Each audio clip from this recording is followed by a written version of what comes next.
Tudo bom? Vamos para a unidade 3, falar sobre relações ecológicas. Já falamos sobre conceitos em ecologia, cadeia alimentar e agora vamos dar continuidade. As relações ecológicas são relações que acontecem entre os seres vivos e elas são divididas em relações intraespecífica e interespecífica. Interespecífica, né, como dá para ver nesse esqueminha que eu coloquei aqui para vocês, são relações que acontecem entre seres de espécies diferentes. Intraespecífica, que acontece entre seres de mesma espécie. As relações são divididas em harmônicas e desarmônicas. Aqui vamos começar com uma harmônica intraespecífica que acontece entre seres de mesma espécie, que é a sociedade. É uma relação harmônica porque ninguém se prejudica, né? Um ajudando o outro e cada um com uma função. Eles não são ligados fisicamente entre si, ok? Cada um tem como se fosse um emprego, né? Dentro de um formigueiro, de um piseiro ou dentro de uma colmeia, tá bom? Na colônia já acontece um pouquinho diferente. Eles vivem agarrados, associados, unidos fisicamente entre si, tá? Aqui, por exemplo, são algas que ficam, essas bolinhas assim, ó, são algas, cada uma é uma alguinha que acaba vivendo em colônia, vivendo juntas. Uma ajuda a outra aqui de uma certa forma, cada um tem uma função. No caso aqui podem ter atividades semelhantes também. E aí, no caso, um ajudando o outro, só que são ligados anatomicamente. Aqui a gente tem a caravela portuguesa, que também tem essa função, esses tentáculos é um ser, aqui é outra, são de espécies, mesmo espécies, porém eles são associados, estão agarrados um ao outro, um ajudando o outro também. E temos os recifes de corais, tá? Que são também de mesmas espécies, sendo que são anatomicamente agarrados um ao outro, ok? Outra relação que existe entre seres de mesma espécie, relação interespecífica, só que desarmônica, é o canibalismo, onde um ser de mesma espécie se alimenta de um outro ser vivo.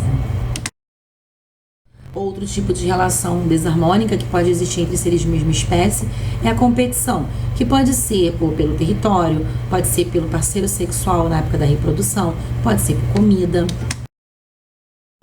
As relações interespecíficas, quer dizer, que acontecem entre seres de indivíduos, né, de espécies diferentes, harmônica, a gente vai ter a primeira, que é o mutualismo.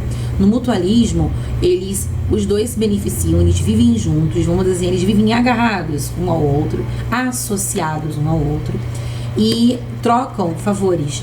E é uma relação obrigatória, que se você separar esses seres, eles acabam morrendo. Eu trouxe dois exemplos aqui para vocês em imagem, que no caso são os líquens, que é uma união de fungo, mais algas ou fungos e cianobactérias, onde um troca de favor com o outro. A alga fornece nutrientes para o fungo e o fungo fornece umidade. A mesma coisa aqui que acontece com o cupim. Dentro do estômago do cupim existe um protozoário que consegue quebrar a parede celular, ele digere a celulose, que faz a parede celular das células vegetais, e o cupim consegue absorver todos os nutrientes que tem dentro dela. Lembrando que mutualismo é uma relação obrigatória. A protocooperação, ela se diferencia do mutualismo por não ser obrigatória.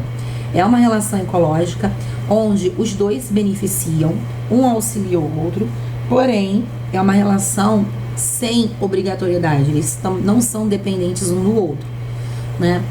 O peixe palhaço com a anemona do mar, o peixe palhaço ele ganha proteção, a anemona do mar acaba ganhando os restos alimentares dele. O pássaro que se alimenta do carrapato, aqui no caso aqui eu botei como um bovino, mas a gente tem aqui um exemplo de um hipopótamo.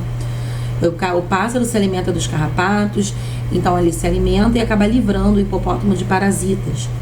Aqui eu botei um exemplo do pássaro palito junto com um jacaré, que se alimenta, no pássaro palito, se alimenta dos restos alimentares que ficam entre os dentes do jacaré.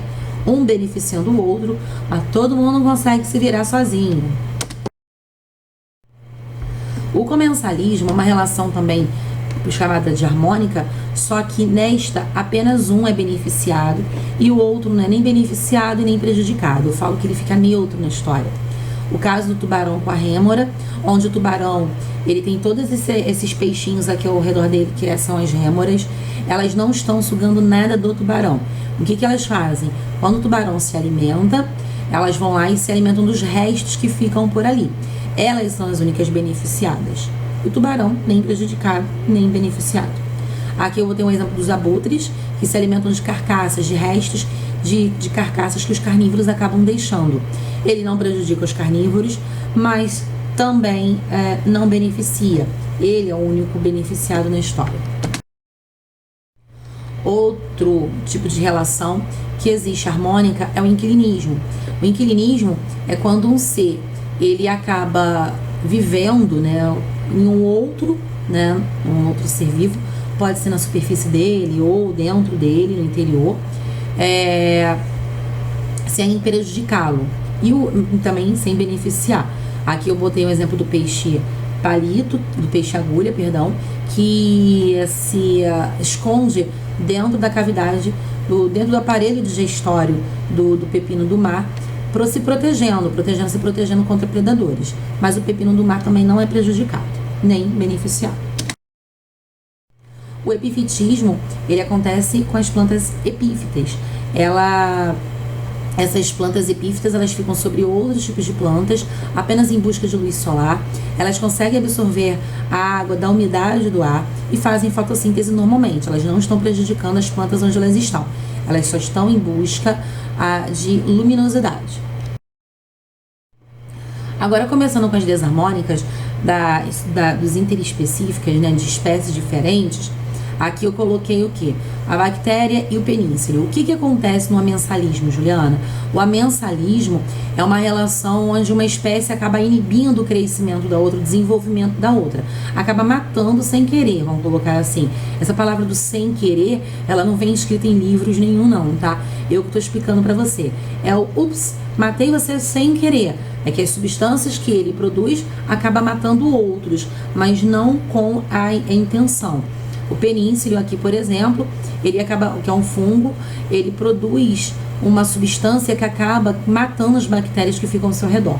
Aqui a maré vermelha também são algas microscópicas que, quando se proliferam rapidamente, começam a produzir e liberar um tipo de toxina que deixam a água nessa coloração vermelha e com muitas substâncias tóxicas, matando os animais marinhos daquela região.